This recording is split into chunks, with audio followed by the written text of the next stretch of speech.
Alrighty, guys, welcome back to another episode 251 of the Michael Lab Show. We are here, happy after Easter.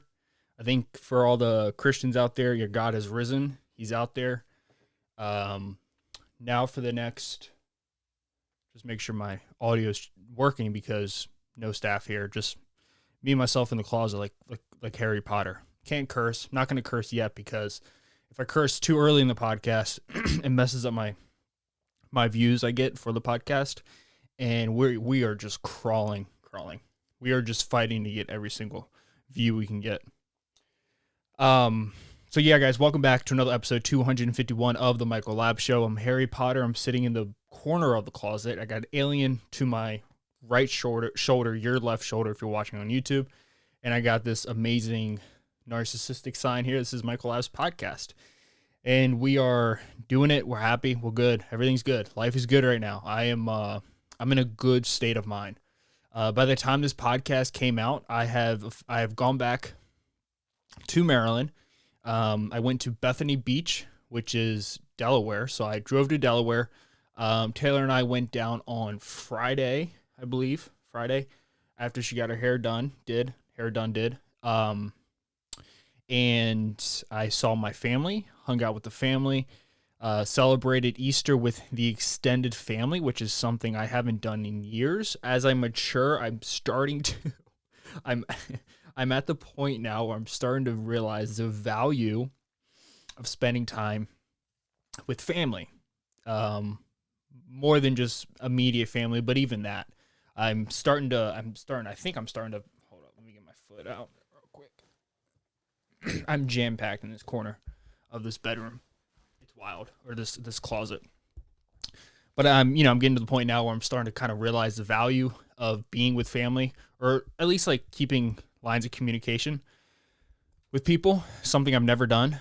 I struggle with it still, like friends, family. It's not, it's nothing. I'm not the best at it. I would say I'm the worst at it. Actually, I'm horrible. I need to get one light right there. I have a light above me. It's right there, but I don't have any. Oh, well. Like, I'm not good. Like, anybody who's listened to this podcast, friends and family, it's like, I go, like, MIA for a long time. And it's, it's weird. Like, I have this weird relationship with people. And, I think I have this, to me, if I want to be, oh, man. When we're friends, I don't know. It's hard for me to communicate. But, the biggest part of the whole thing, for me at least, I come from this perspective where I like the idea of being, I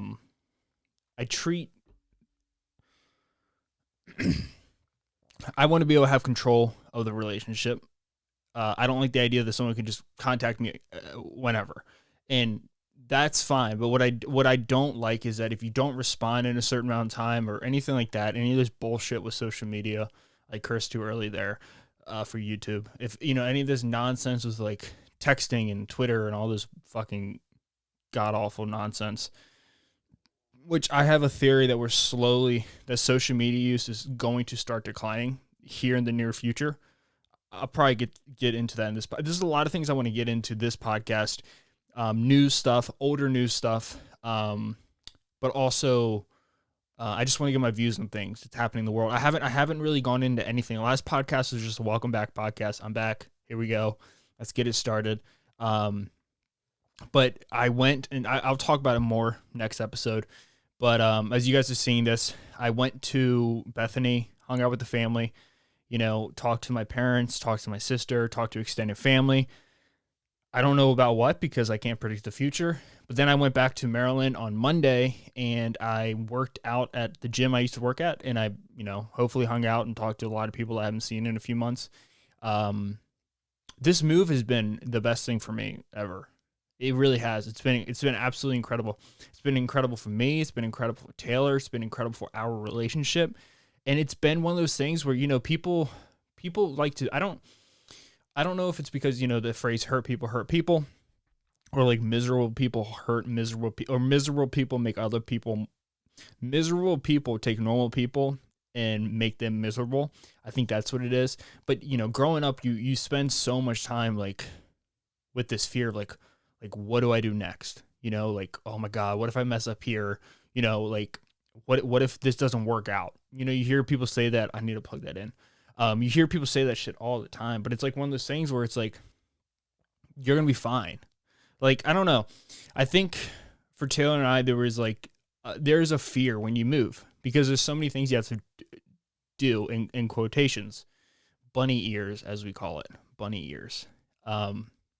Whatever, like new driver's license, new state of residency, new like title registration, new like, just changing a bunch of information, bullshit like that, getting a new job, nonsense like that, like all these things, like excuses that people make so they don't have to like take a step, but like that's the worst thing you can do. And then people like to tell you these things, parents, family, friends, everybody like to tell you these things. Well, you need to do this, fill in the gap, school, get a job right out of college. If you do get a job, you need to stay at that job. Or if you do get into college and you stay at the college, or like if you choose a degree and you're 2 years deep, do not switch because you have invested 2 years of your life. That's complete nonsense. Like all that is complete bullshit. Like if you put 2 years in a college in a degree that you go like, I don't want to do. Here's the two options. You just say fuck it and you leave that degree, get a new degree. Maybe you can transfer some. Maybe you can get like all your basics out of the way so you got a year ahead. Let's say you go from neuro to, I don't know, history of art. Maybe you can, maybe there's some classes that you can intermix. So you get like a semester out of the way. Well, would it be worse to, say fuck it after 2 years? And then after you graduate and you get your fun degree, whatever your degree is in, and then you get a job that you hate, but then you're going to have the same mentality with that job. That job's going to, you're going to be like, I can't leave this neuro job because I put 4 years into blah, blah, blah, blah, blah, blah, blah. And it's like, well, so your entire life, is going to be an investment, and that investment's going to end, but your entire investment is going to be shitty. Like you're just going to make a shitty investment the whole way. Like you shouldn't do that, And I think like for Taylor and I, when we moved out here, we go, fuck, man. Like we are having, I mean, at least for me, I'm having like a serious like restructuring of values in my life. And I think the top value that I currently have right now is freedom. And it's always been freedom for me. But I think, before I moved here, freedom was my value.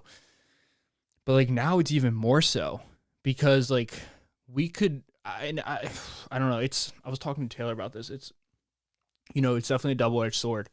Right now I'm door dashing, right? And I'm applying for jobs. And I'm in this situation where I'm applying for, decent paying jobs, but jobs that require, and I probably sound like a spoiled brat, but I think this is just the way the world is moving, where like people my age, kids my age, adults my age, teenagers my age, we now determine what we do for income.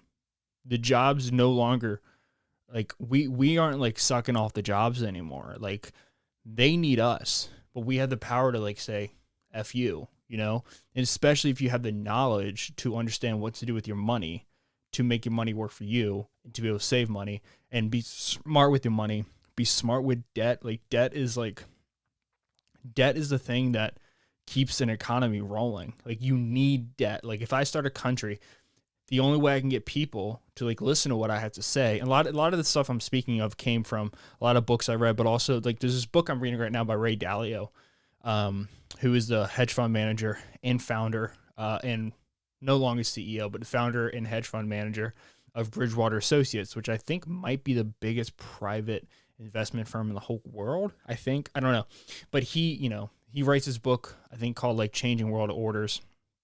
To me, it's basically propaganda for China. Like, I don't know. That's like my perspective on that is like, hey, dude, what are you doing? Like, do you hate America? But also at the same time, like you need to be realistic too. Like China they're a powerhouse, but the people I know who are in the military of the United States say like, dude, no one can F with us. And I believe them much more than I believe a hedge fund manager when it comes to money, because you realize like the ultimate sense of power is I can fuck you up. But nowadays we have nukes and like that's an issue. And like, you're starting to see it play out already in like Ukraine and Russia. I don't think I've spoken about the Ukraine thing.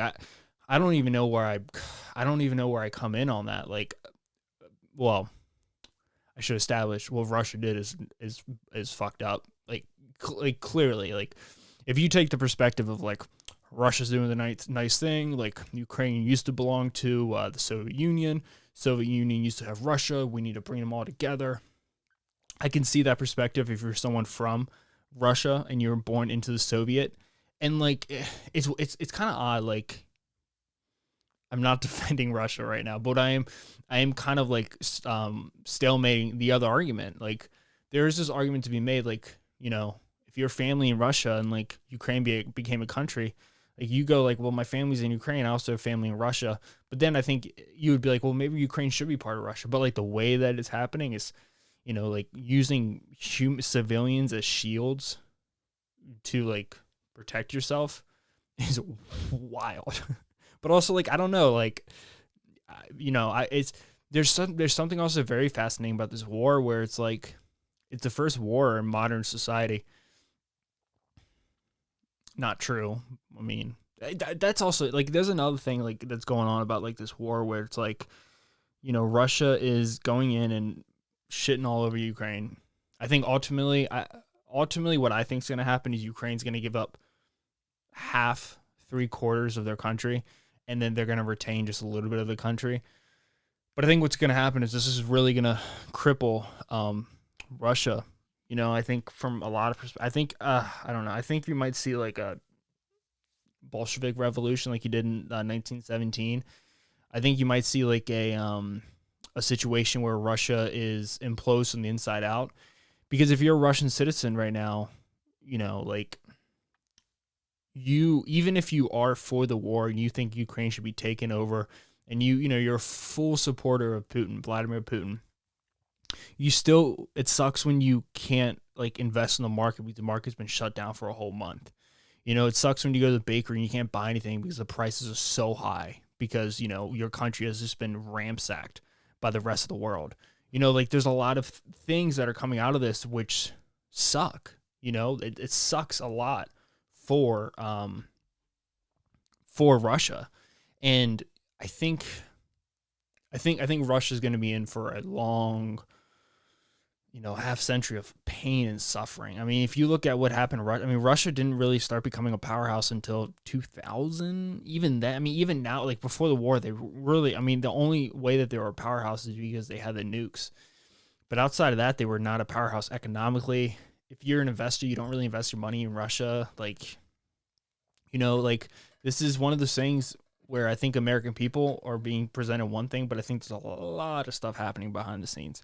A lot of stuff happening behind the scenes that we just aren't aware of. Like, I don't know. Like, the oil thing is weird. Like, we're still getting oil from Russia. Like, there's always these rules. I mean, Russell Brand did this podcast where, like, there's these rules where you say one thing, but you do the other. Like, a lot of these, and, this could just be ignorance on my perspective and ignorance on a lot of people's perspective, because like at the beginning of Ukraine, there was a bunch of charities, people were, like saying, donate here, donate here, donate here. There was activists, there was actresses, actors, saying we love Ukraine, and like, which is beautiful. And like giving money to Ukraine is beautiful. Charity work, as long as it's actual charity work. And like, for me, like for a charity to actually be charity, I think like at least 90% of the money has to be going to the thing. It shouldn't be going like in the pockets of people, which it does. But there's that type of giving away money, right? No loans, right? You're just giving money. And then there's Russell Brand talked about it. There was articles coming out where like a lot of these countries were loaning Ukraine money. And if you don't know a lot about loans, which I hope you do know a lot about loans, and I hope you don't know them because they're fucking you in the ass. I hope you know them because, you can pay off your credit card debt. You don't get high interest. When you borrow money, you got to pay it back. And I think a lot of people under this impression, at least I was, and once again, this could just show how naive I am. But a lot of people are under this impression that we were just giving money away to Ukraine, which a lot of charities were. But then a lot of these huge hedge fund managers, these huge private investment firms, these huge companies, I don't know by name, but when I hear companies that give military supplies, I immediately go like Northrop Grumman, Lockheed Martin, Raytheon Technologies, Boeing, like all of these massive military plane producing companies. They're loaning the Ukraine money to fight. Meanwhile, their economy is completely collapsing. And Russell Brand brought up this article where this lady was saying like they're expecting like a 300% return in like the next like I think it was like 3 years or 5 years, which is insane. It's like we'll give you this, but then you need to give us back money, but not like in 20, 30 years. Like this is immediately. And like that's kind of sickening, you know, because you go like, you know, there's like a hierarchy to everything. And you know, money is power, and I see nothing wrong with that. If you have money, you have the power. Or if you have the biggest nukes, you have the biggest power. And that money thing is going to lead me into Elon Musk, which I think what he did is absolutely incredible. I'm a full supporter of what he did. But back to the Ukraine thing, like there's people dying, there's babies being bombed, like there's kids being killed, there's families being torn apart, there's houses blowing up, there's children's hospitals blowing up, and this is war, man. Like, but that's also the one thing, like, I don't want, like, Americans are sitting back, like, saying this is, you know, blah, blah's fault. If Trump was here, like, this wouldn't have happened. But, like, yo, you got to realize, like, this is America, bro. We are known around the world for bombing the shit out of countries, starting wars that probably weren't needed, like killing innocent people that probably shouldn't have been killed. I mean, like, just Yemen, for example, you know, Iraq, you know, yeah, maybe, you know, maybe. I mean, Afghanistan, yeah, maybe, but like for 20 years, you know, and then you have Iraq, which was a completely made up fallacy. There was no reason to go to war with Iraq. No reason. WMDs, they have WMDs. They have no WMDs. So you go like, why did we go to war with them? Oh, because we want power. And that's, you know, that's fine. Power is power. But like, there's this double standard where like, I don't know. It drives me crazy. Like Nam and Korea where like, and I'm not taking anything away from the people who fought. Like you fought, like God bless you. You're a fucking hero. But like there's a lot of people who are anti-war and then anti-veterans. Like you go hang yourself. That's crazy. Don't ever, like, how dare you be anti-veteran? That's nuts. Those people are savages, bro. You know, like the reason why I can do this podcast and like shit on war is because of those people. You know, like don't take what I'm saying as being anti-men, anti-military volunteers, workers. It's not even anti-war. It's like this double standard that like Americans do not appreciate. You know, like Putin's a piece of shit. Yeah, he's a piece of shit. Joe Biden's up there saying he's a war criminal. What about Barack Obama? What about George Bush? What about Donald Trump? You know, like what is a war criminal? I think, what was his name? There's a podcast I listened to. Oh, fuck.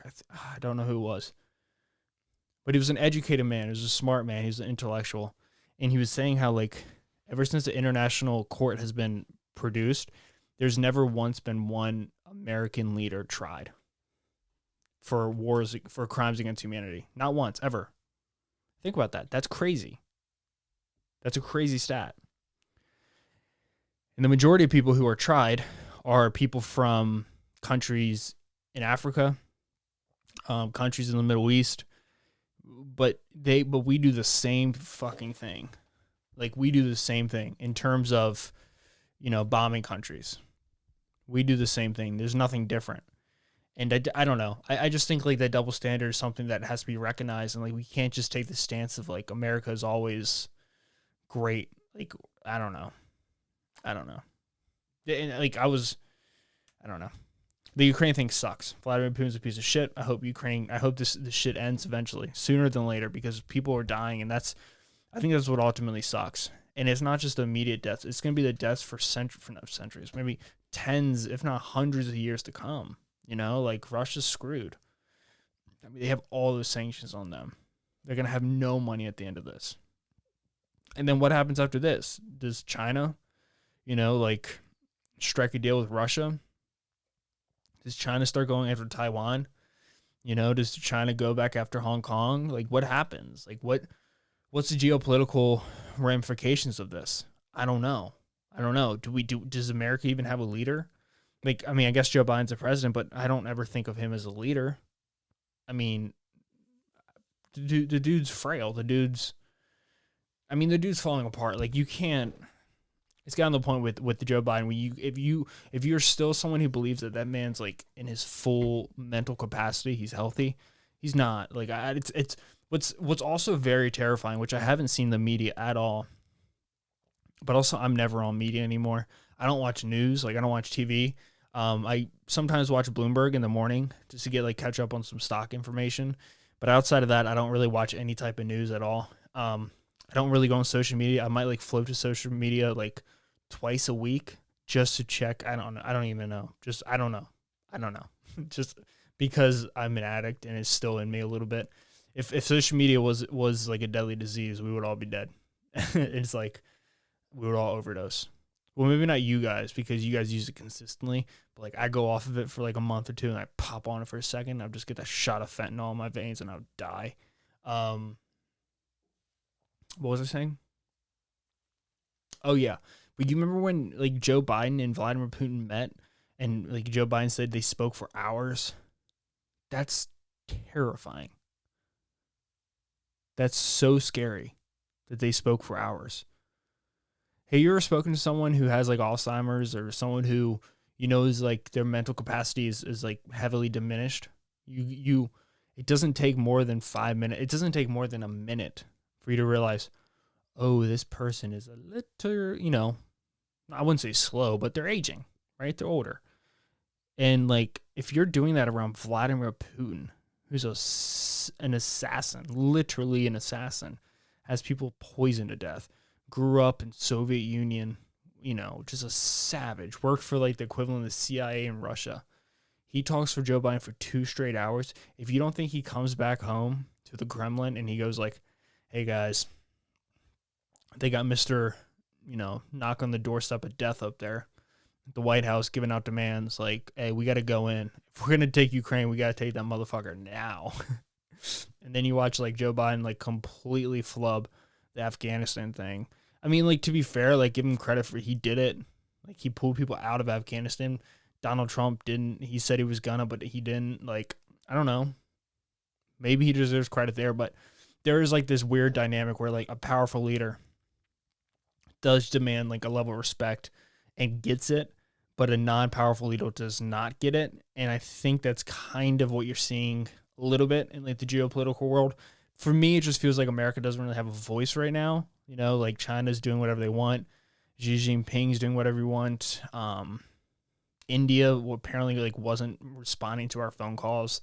Like Russia does whatever they want. Like, I don't know. You just kind of get this sense of like America is just kind of, I don't know, like the whole country's a little autistic right now. We're just in our own little worlds, like looking at the stars and shit. It's I don't know. It's weird. It's just a weird vibe right now. And like, I don't know, like international news for like the last 2 weeks was Will Smith getting smacking Chris Rock across the face. And I'm like, I like at the time that was like shocking. You were like, what the fuck? Like all he said was like made fun of his balding wife. Like, fucking who cares, dude? Like, get over it, bro. Like jokes, like no, get the fuck out of here, dude. Like, I don't know. I thought that was wild. Like, Will Smith shouldn't have done that. But you can also tell Will Smith was like emotionally like exhausted. That dude has been like, I mean, his wife is just dragging him through the mud. I would think. I don't know. I could be wrong in that, but you just look at Will Smith and you go like, that poor guy's struggling, and hence that's probably why he is in the state he is in, because of his wife, just dragging his ass through the mud at all times. But you see stuff like that, you're like, why is this the biggest news in the country right now? And I think it's because America is just like, I don't know, I don't know. I don't think we're on a maybe we're not declining right now as a civilization, as like a country, but we're definitely at this point where we're just kind of like we're running out of gas, you know, and like we need to fill up gas sooner than later because we look weak as shit. Besides our military, we look weak as hell. Like we have a grandfather. I mean, Donald Trump was a grandfather too, so I'm not like me saying that doesn't mean I'm like saying Donald Trump was better. Well, whatever. Who cares? Why are we talking about politics again? I don't know. Fucking politics always come up. Always.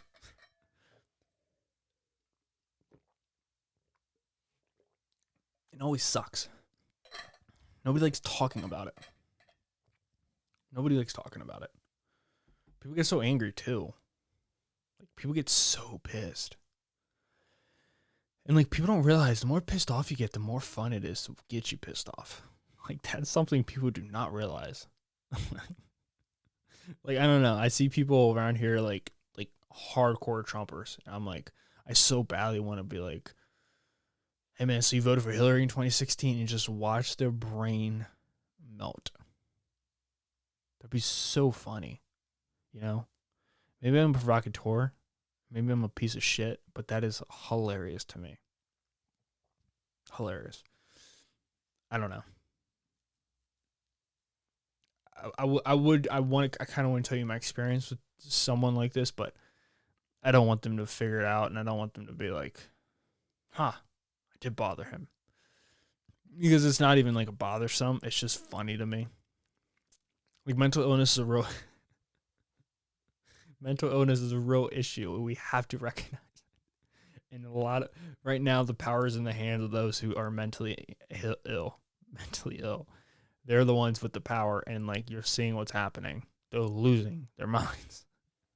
They don't know how to deal with anything. They're losing their minds, bro.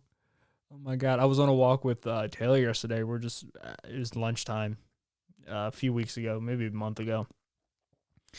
And we're just walking, minding our business. We're like in a nice part of Roanoke, like one of the really nice parts of Roanoke. There's not like too many, but there's a few. The rest isn't like, you know, dangerous, but it's just like poor, you know. It's like not wealthy. Like I DoorDash right now, like 40 hours a week. So I'm dashing all, you know, it's my full-time gig right now, essentially.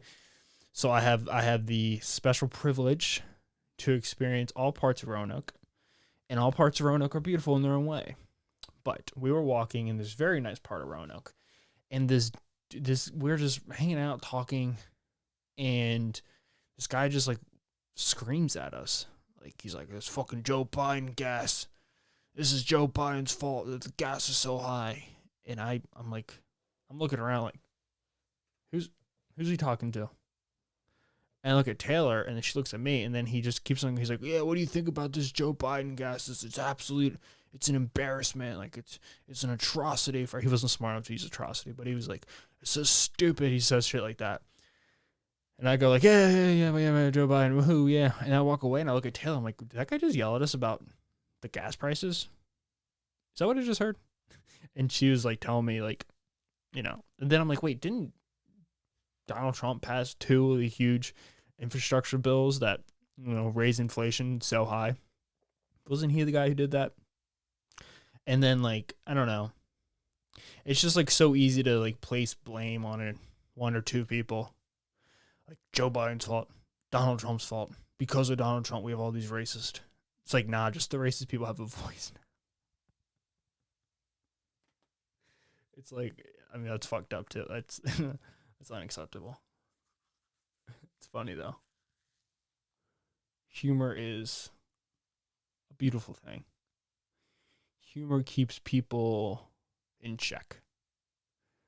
I think a world without humor is just suicide. I couldn't imagine it. I mean, I laugh at the most fucked up things. Horrible things. Because it's just, you have to. When something's funny, you laugh. That's what's so amazing about like comedy. I haven't been into that much comedy. I've been to Theo Vaughn. I've been to Bert Kreischer. I've been to Joe Rogan. I've seen Tony Hinchcliffe, Andrew Santino, Josh Potter.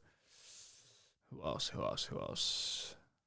Ari Manis. I've seen a few comedians, and like you sit there and like I've seen Bert Kreischer where his jokes are he's a storyteller, right?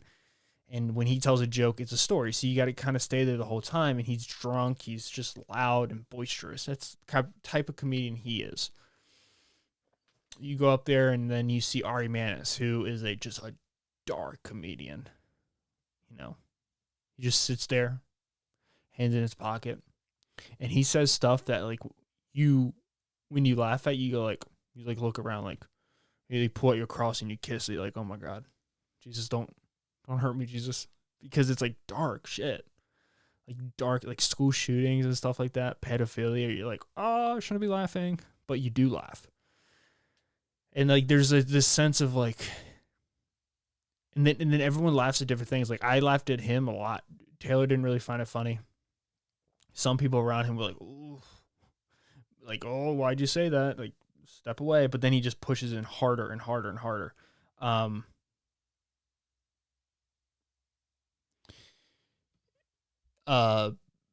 then I've seen like guys like Joe Rogan where it's like his comedy is much more like I wouldn't say intellectual. It's more like stonerish. Like it's very like mind bending, strange comedy. And then I've seen like Theo Von where his comedy is kind of like storytelling, but more than storytelling, it's odd. It's strange. It's confusing. And it's almost like brilliant. It kind of like flirts with like being brilliant too, in a very strange way, but it does. And like all those guys, they have this ability to make you laugh. And like if you can laugh, I think there's studies where it's like, I think I can look it up real quick. Pull up my handy dandy laptop right here because I'm a professional. I'm not a professional. I got the worst table in the world for podcasting. This thing is so weak. I think there's studies that podcasting is laughter? No, not laughter. What's the word I'm looking for? Is a sense of humor a sign of intelligence? Here we go. Okay. Here's an article in 2021. All right, so laughing doesn't make you a bad person, just a smart one. A man walks into a rooftop bar and takes a seat next to another guy. What are you drinking? He asks the guy. Magic beer, he says. Oh, yeah? What's so magical about it? Then he shows him. He swigs a beer, dives off the roof, flies around the building, and finally returns to his seat with a triumphant smile. Amazing, the man says. Let me try some of that. The man grabs a beer. He downs it, leaps off the roof, and plummets 15 stories to the ground. The bartender shakes his head. You know you're a real jerk when you're drunk, Superman. That's funny. That's fucked up. But it's funny.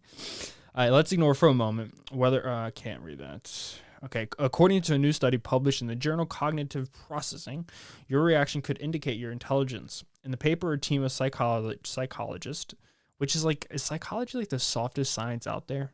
I feel like it's a very soft science.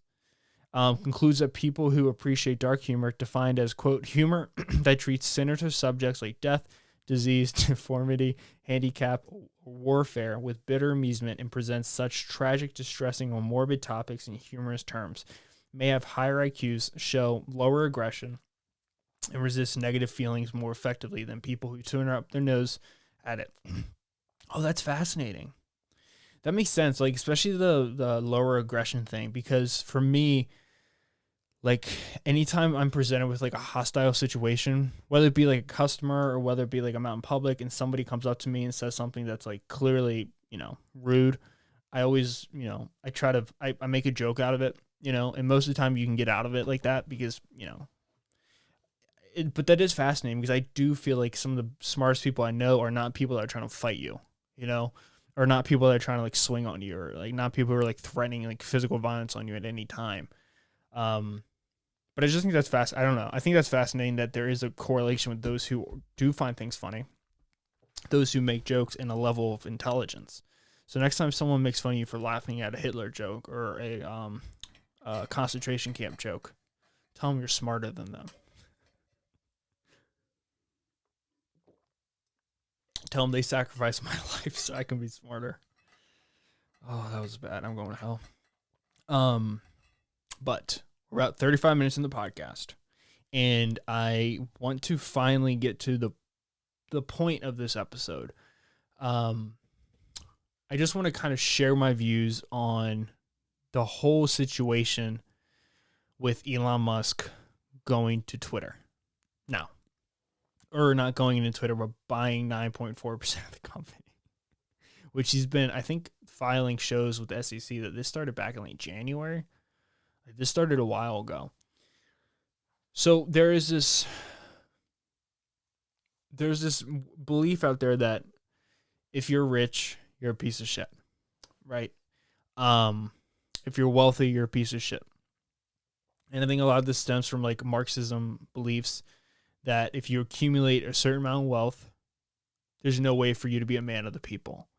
And there's no way for you to be a good person, because in order to accumulate wealth, you're using poor middle class people and you're exploiting them to make you money. Okay. I can understand that perspective. Do I agree? No, I don't agree. I actually think that those in Marxist countries, in communist countries, they exploit people and make wealth off of them by making everyone the same. To me, that's exploitation. Does that mean capitalism doesn't have its flaws? And does that mean that there aren't times where there is exploitation, whether it be offshoring, China, Venezuela, Mexico, Vietnam, okay, Honduras, okay, Dominican Republic. There is situations like that. Okay, I get that. I understand that. But this idea that just because you accumulate a certain amount of money makes you a piece of shit. Now, if you're listening to this podcast and you go like, yes, that's exactly what it is. What are you doing? Are you listening to this podcast while you're working? Are you listening to this podcast while you're going to school to get a job? Or are you listening to this podcast after you got off of work, on lunch break, before work, on the weekend, where you got to go back to work on Monday? Okay. So, I've named pretty much all situations. You are attempting to accumulate your wealth. Otherwise, you wouldn't be working. Most people would just take a stand back. If you're hardcore socialist or you're communist, and you say, I'm only doing that because the system forces that upon me. Okay. Next time you stop at an intersection, look around. There's homeless people there. You could be a homeless person. You could. You're choosing not to be. Why? Why don't you want to be a homeless person? Because you want to accumulate wealth so you can live a comfortable life. So we established that wealth allows you to enjoy life at a more comfortable level. Okay. You work for somebody. You trade your time for money. That's what the money is, right? You give them your time. You give them your intellectual capabilities, your physical capabilities, your ideas, right? You trade your ideas, your time for money. And whatever you do with that money is up to you. Okay. So that's how employment works. If I start a business, if I'm Steve Jobs in 1970s or whatever, 1980s, and I decide to take a huge risk, right? Not trade my time for income, but trade my time for a long-term investment to produce something that can make me income, or that instead of having income, I can own. And then as the thing grows, I make more of the pie. Okay. So those are the options. So if you're someone who is a Steve Jobs and you make Apple, you spend a decade, 2 decades of your life, more than 5+ years doing something that could just not be profitable. And then you've wasted your time, you wasted your capital. But if it is profitable, you do really well. Okay, that's an investment. That's taking a risk. He doesn't have to do that. He could go work at IBM and have a great job there. He could, but he chooses not to. Okay, so the disadvantage of starting a business, investing, you could lose everything, waste decades of your life, years of your life, your time, and get nowhere. That's your risk. What's the reward? 100 times, 1,000 times, 1,000,000 times what you make off of a salary. Why is that? Because you own the company. If I own a stock that's $1, and then that stock turns into $1,000, I made a $999 profit. If I'm Elon Musk and I started Tesla off the money that I made off of selling my ownership in PayPal, when PayPal got bought out by eBay. eBay? Was it eBay? I think it was eBay.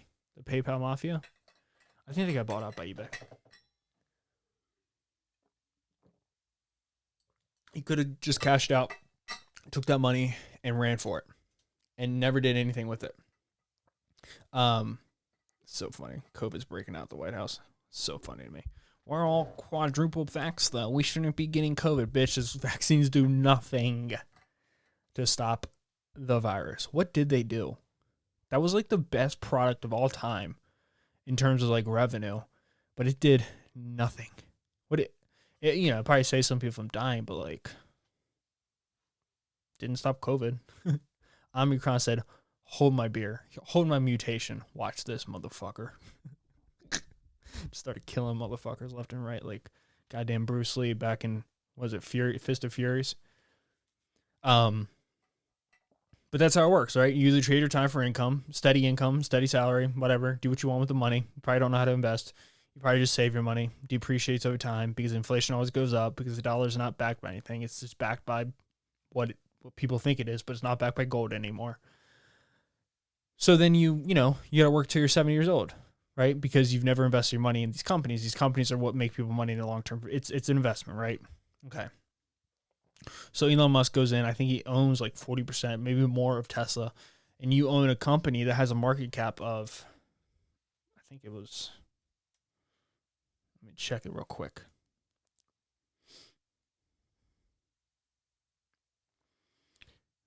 Yeah, you own a company that has a market cap of $1.08 trillion. I should say $1 trillion. I don't know if I can even pull that up on my phone.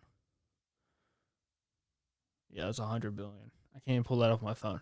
But you can see, when you own 40% of a $1 trillion company, what happens is you make $400 billion. So he probably owns less than that. How much is, let me look it up. How much does Elon own of Tesla?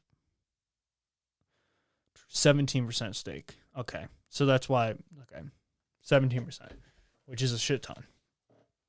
Okay, so yeah, you become very wealthy that way, and there's nothing against that. I'm fully for that.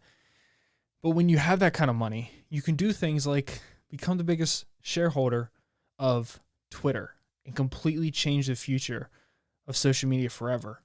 If you don't think Twitter right now, the people who are working there are losing their minds, beyond pissed, because now they have this guy who's just a crazy motherfucker, one of the smartest people in the entire world, a powerful man, huge influence. He is a manipulation of the stock market. He says something, the world goes crazy. He offers to fight Vladimir Putin, wrestle him. It's nuts. He goes on Rogan. As smart as he is, he never smoked a joint before. Rolls up a blunt, smokes it live. Just a crazy lunatic, but an absolute genius who's worth over $200 billion, maybe even close to $300 billion now. He becomes the biggest shareholder and becomes part of the board of Twitter. The world is about to change for the better, in my opinion. If you don't think Elon Musk is going to bring back, or at least try really hard to bring back, gentlemen like Donald Trump, Alex Jones, if you don't think he's going to try to turn Twitter into actual free speech, you're crazy. This guy is only on Twitter. He likes Twitter. He loves Twitter. He uses Twitter all the time. He pumps and dumps Dogecoin. Bastard. Just kidding. I saw that story and I looked at Taylor and, she cares about investing, but she's not like obsessed with it like me, like always paying attention to whatever stocks are doing like all day, every day. Like that's all I do. Um, when I saw that, I go like, holy shit, this is amazing for the country, in my opinion, because now Twitter is going to be a place where you can actually do what you want, say what you want. I mean, I'm sure he's going to have some rules, but he's actually going to support freedom of speech. Because right now, freedom of speech is being attacked. And that was one of the points that Ray Dalio was making in his book, that like Americans have this obsession with like freedom of speech. It's like, yeah, motherfucker, we do, as we should. You should be allowed to say whatever you want, whenever you want, however you want, as long as it's not a direct threat to someone else's life. As long as you don't follow through on the threat. I don't know. I saw that and I thought that was amazing. I'm very happy to see that. And the stock went up like 30%. I mean, just imagine how much money he made just off of that announcement. I think that's incredible. I think that's going to change the world, because I think right now one of the reasons why there's so much tension between people left and right. By the way, in Roanoke, that tension doesn't exist, But I can tell you, what I do see a lot where I live now is I see those type of Trump supporters that Democrats hate. I see them everywhere. I could totally understand why you hate them. But you got to understand those people are the same person as you. Like if you're a hardcore leftist and you think everything about the Republican Party is disgusting, you think every Republican's a racist, you have these just overarching ideologies of what Republicans are. You are literally the same person as a person who's a full-blown Trumper, which is, probably not what you want to hear if you're on the left or if you're on the right, but you two are the same thing. You both are radicals. You both don't use communication and intelligence to communicate with each other. You don't come to your own conclusions by using knowledge in your brain. You just come to conclusions off of emotions. You see a Trump flag, you think, racism. Someone on the right sees a Honda Civic and they think a fucking hardcore leftist, socialist.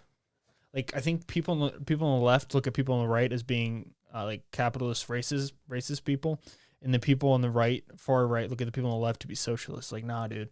And like the irony is, a lot of people who are on the right are in positions of public servant, firefighters, ambulance, police officers.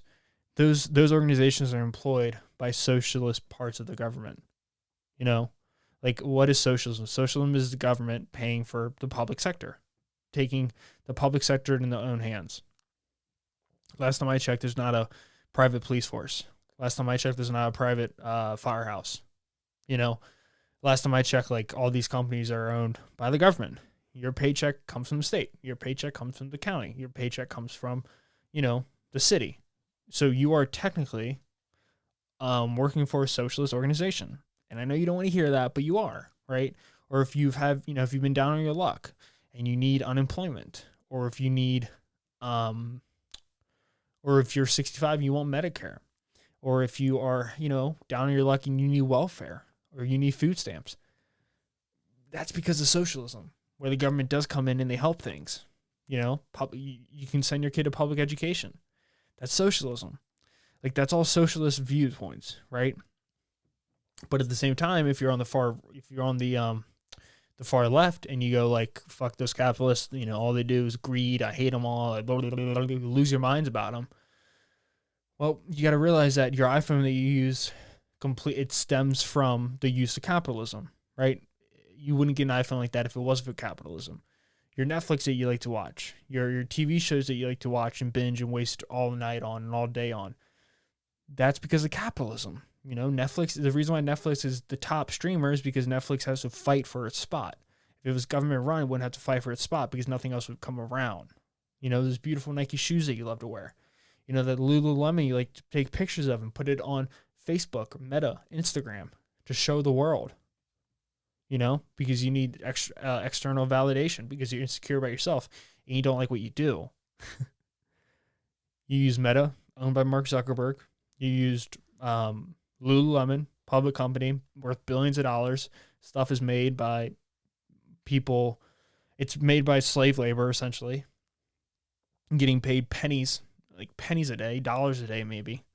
Um, working out in a Gold's Gym or an LA Fitness or a Planet Fitness, that's capitalism. You get to do that.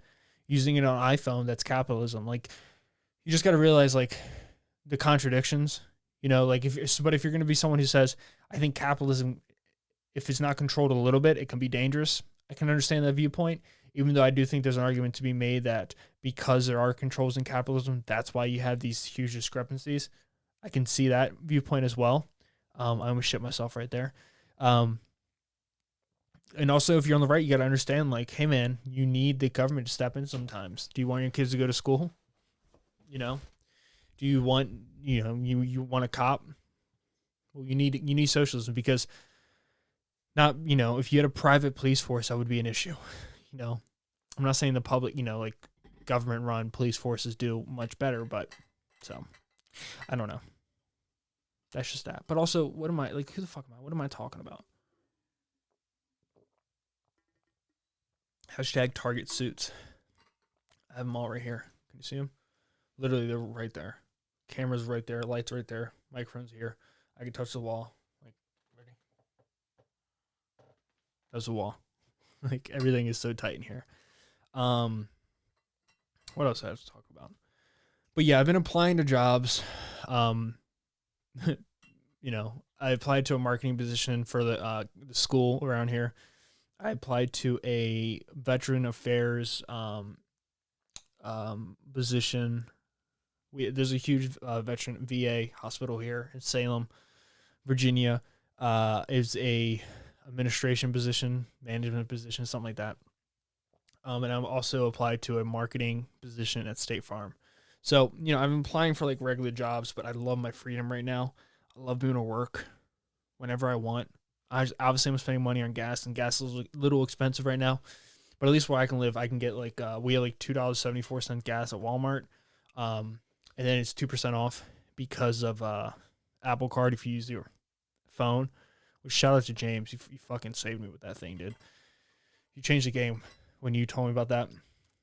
It's the best. And I got Taylor on it now, too. Well, she got it first, and then I followed up with her. But I told her about it, I think. Or actually, no, she applied for a credit card. It's the only one she could apply for. That's what it was. But it's awesome. I love it. It's incredible.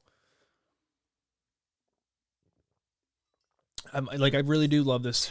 I'm making like $600 a week. Nothing crazy. Like, I'm not making a lot of money. I'm probably making like $24,000 a year after paying for gas and stuff. And, I am going to want to accumulate money. I'm at the age where I should be accumulating a certain amount of money. But I don't feel like an urge. Like, I just don't have the urge to do it, and it's not because I'm lazy, because if I'm lazy, I wouldn't be working. I'm still working, but it, like, I don't know. It feels like there's never been a time in my life where I could just go on vacation when I want. Like, that's never existed. I never was able to do that because I always worked at a job where I had to ask for time off. I had to get someone to cover my shift for me, but now I can just like go whenever I want, wherever I want. Well, I got to talk to Taylor about that, but like, she has a much easier time getting off at her job than I do at the jobs I've worked at. She has more staff, and like, it's just in her phone, and she gets like PTO, like paid time off as well. So I don't know, like, I'm battling like this freedom I have right now to do whatever I want, whenever I want, however I want, when I want, versus like not making as much money, and like, there's going to be at the time in my life where it's like, I got to hit the gas pedal hard so I can enjoy my life later. But I feel like I have the skills to make a certain amount of money, not a crazy amount of money, but to be invest well and be smart with my money. And I am fully confident in my ability of creating something that's, big and stuff like that. But, it's stressful. But at the same time, I think it's worth it. And, I don't know. I'm excited for the future. I'm excited where I am right now. But, I'm going to go ahead and end this podcast a little early. I know it's not an hour. It's about 55 minutes. I did not plug in my camera to the outlet, so it could die any second. And if it dies, I might lose all the footage. So I don't want that to happen. But yeah, thank you guys so much for accepting me back. The podcast blew up. Like, I'm talking just insane amount of downloads. I don't know what happened. I don't know what I said, but it just blew up overnight. Like, literally thousands and thousands of downloads overnight. So I don't know what that's about, but We might be getting ads on the podcast soon. As well. But anyways, guys, thank you so much for listening to the podcast. That was episode 251. I'll see you guys on episode 252 after I come back from traveling back home for a little bit.